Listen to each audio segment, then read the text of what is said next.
Habang nananatiling mahirap ang sambayanan, sino ang yumayaman? Hindi lang si Quezon City 1st District Representative Arjo Ataide ang nakuhanan ng tinatawag na resibo. Spotted din sina Senador Francis Escudero, Raffy Tulfo at Mark Villar kasamang isa pang government contractor. Ang detalye sa agenda report ni Dexter Ganibe Nangabante. Sa nagpapatuloy ng mga investigasyon sa flood control scandal, maraming naglutang ang larawan ng mga kontratista kasama ang ilang politiko. Mga politiko, mga kaalyado nila at mga negosyo na malapit sa kanila. Kaya't imbes na solusyonan ang kahirapan, ginagawa itong negosyo.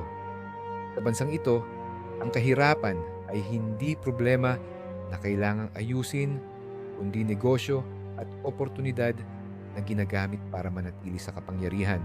Mga kababayan,